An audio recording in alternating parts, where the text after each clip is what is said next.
그래서 그냥 그 가고자 하는 지역을 나타낼 수 있는 대표적 키워드를 우선 보면 최고, 최저, 최악이라고 표시를 하는데, 그러니까 온도가 제일 높고 지역이 제일 낮고, 그리고 최하는 그러니까 가장 건조한 지역이라고 1년에 그 강수량이 16mm 정도밖에 안 된다고 합니다. 그리고 대표적인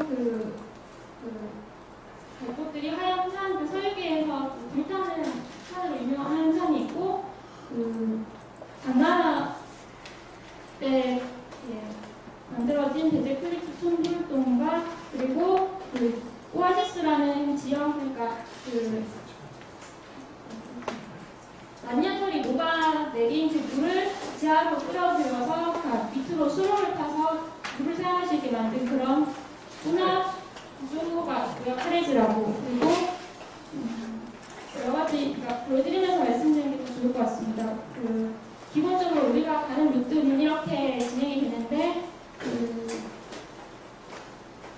기존에 알려진 세 가지 실크로드 중에 중간 지금 파란 길을 보시면 선산 남로가 저희가 가는 길이 되고, 푸차에서 후추로 빠집니다. 그래서 제가 맡은 파트는 토르판이랑 푸차인데, 이쪽에서 이쪽이 지금 중국의 행정구역상에서 신정인구르 자치구의 토르판 지구에 해당하는 영역입니다. 이거는 구체적으로 나중에 읽어보시면 될 것 같고, 실제 어제 나온 일정표에서 표시된 우리가 가야 될 곳에 대한 표기가 이렇게 돼 있었고요.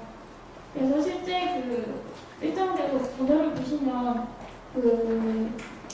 이전 지역에서 기차를 타고 한 12시간 정도 와서 새벽에 이쪽 지역에 도착을 하게 되고, 코무타코 사막에 일출을 보는 걸로 일정을 시작을 해서 부창고성, 베제클리프 촌불통일 번호대로 이렇게 가게 됩니다. 그래서 이걸 역사적 앞에 하시는 분들 얘기를 들으면서 시기별로 좀 엮어봤는데요. 그러니까 7000년 신석기 때부터 어떤 흔적이 남아있다고 알려져 있고, 3000년 전에 정착 운경을 시작해서 1세기에 한가 흉노가 이렇게 들어왔다 나왔다 하면서, 그런데 실제 왕국이라고 부를 수 있는 거는 누라왕국으로 2세기 BC 176년경에 왕국이 세워지고, 그때 수도로 삼은 지역이 고창고성이라고 알려져 있습니다. 근데 출산 왕조가 아까 중요하다고 박사님께서 말씀하셨는데, 2세기 말에 푸산 왕조의 침입으로 인해서 누란 왕조가 망하게 되고, 이 지역은 이렇게 좀 독자적으로 그냥 교역료의 중심지로 역할을 하다가 나중에 한족의 국시가 이쪽 지역으로 들어와서 고창국을 설립하게 됩니다. 그래서 고창고성이라는 곳을 수도로 삼고 당나라 시대까지 이어지면서 어떤 역사가 계속 이어지는 것을 볼 수가 있고요. 당나라까지 흥하다가 위구르족들이 이렇게 남하를 하면서 오르폰 위구르 제국과 카라피아 왕족이라는 세대들이 후세에 들어오면서 당나라까지는 불교가 흥하고 하는데, 이쪽 위구르족이나 이쪽이 들어오면서 이슬람 문화가 같이 흘러 들어오게 됩니다. 그래서 이쪽에서 불화나 이런 것들을 보시면 이슬람의 영향을 받은 것을 보실 수 있다고 합니다. 그래서 이건 첫날 찾아가서 보게 될 산악의 풍경이고, 이거는 고창고성을 위성으로 봤을 때, 근데 제가 이쪽 위성 사진을 보면서 느낀 건데 그냥 작전이 같다라는 느낌밖에 안 들었습니다. 그래서 역사나 이런 거를 제대로 모르고 지금 저 상태로 간다면 저기 그냥 흙덩이로밖에 안 보일 것 같다는 생각이 많이 들어서, 이렇게 좋은 자료들 앞에 하신 거 다 합쳐가지고 이게 흙덩이로 안 느껴지려면 역사를 좀 잘 외우고 가야 될 것 같습니다. 이게 대불사 절타라고 나와 있고,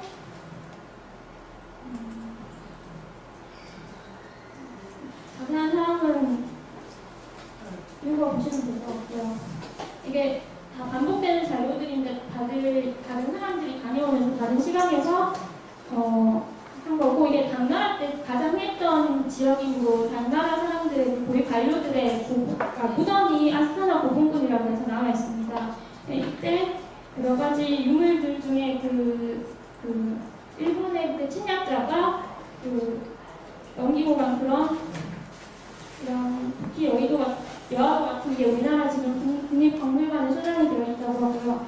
자세한 내용은 글로 써보시는 게 더 도움이 될 것 같고, 물 안에 이렇게 가서 많이 보실 수 있는 게 미라 쪽이라고 하는데 이게 워낙 사막이 건조하다 보니까 미라가 잘 보존이 돼 있고, 이걸 복원을 했을 때 물 안에 미녀가 이렇게 서양인의 모습을 하고 있다고 합니다. 그래서 서양과의 활발한 교류가 있었다는 지역을 증명해주는 그런 자료가 되는 거고,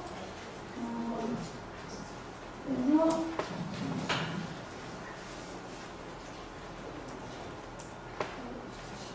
유경암 신성하고 대제 크리프 청불동이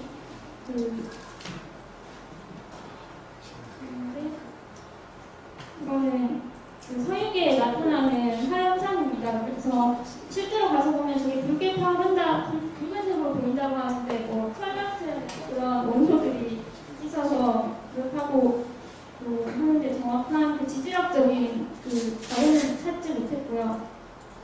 그리고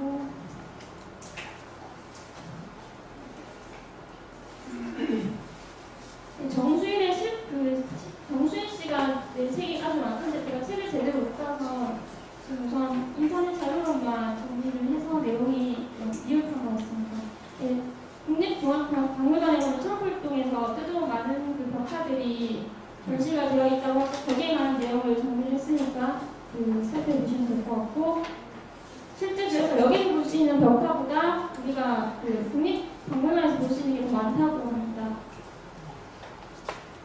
이건 다 벽화에 관한 내용이고, 아까 말씀드린 만년설을 녹아내린 물기를 쓰기 위해서 쉽게 말하면 우물은 아닌데 깊으면 300m 정도까지 깊이를 파서 그렇게 땅으로 물기를 흐르게, 그러니까 너무 건조하니까 물이 증발해서 밑에까지 바닥을 쓸 수 없는 그런 기후라고 합니다. 죄송합니다. 지금 실제 밑에 사진을 보시면 이런 식으로 물기를 흐르게 만들어서 하고 또 합니다. 이거는 박재동 씨의 스케치 그런 책에서 나온 건데요.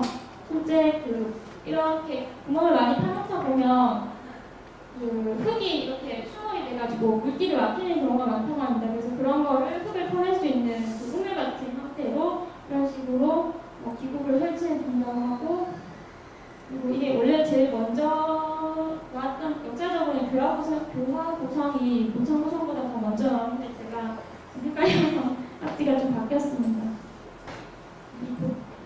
그리고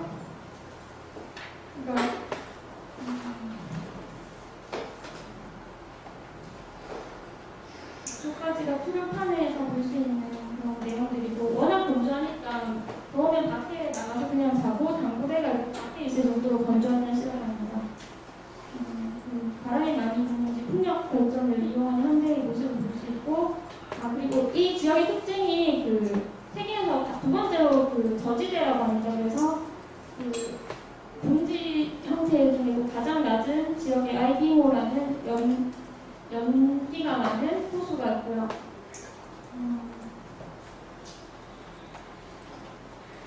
두 번째로 이동해서 가지고 싶은데 정수일 씨의 자료를 거기다 인용을 했는데, 이거는 천산신비 대역곡은 어떤 역사적인 자료라기보다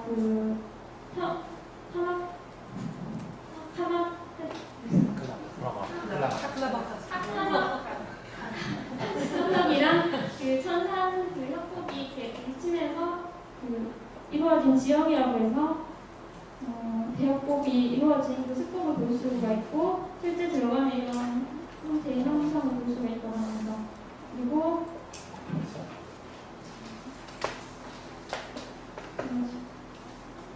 후천은 푸른 한라산 부조하지가 않고 어떻게 보면 복받은 도시, 오아시스 도시라고 하는데 강이 흐를 수 있을 정도의 기후를 가지고 있다고 합니다. 그래서 그런 물을 많이 가진 도시를 기반으로 문명이 더 많이 발전을 했었다는 그런 게 있고, 역사적으로 보면 위진 남북조 시대의 푸처 왕국이 여기서 천국 푸처 왕국이 설립이 되고, 이때 기반이 된 도시, 성이 수바시 구성이라고 합니다. 여기서 앞으로 우리가 갈 곳이 키질 석굴과 수바시 구성이 두 군데인데요. 수바시 구성이 아까 고창 고성이나 교화 고성이나 그림만 보면 다 똑같아 보입니다. 그래서 이쪽은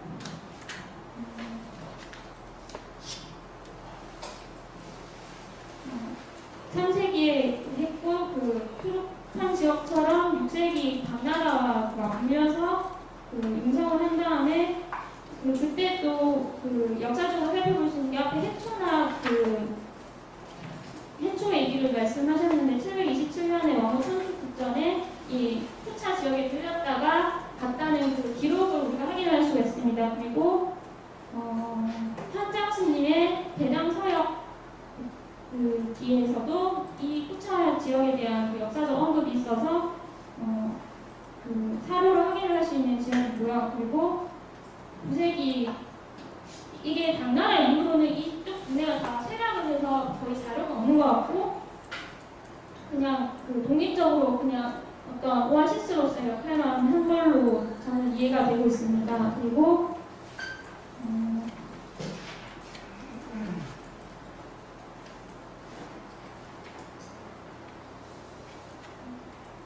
어떤 설명을 드려야 될지 모르겠어요. 우리나라의 고려의 후손이라고 알려진 부산지 장군이 당나라 쪽에 서약 정벌에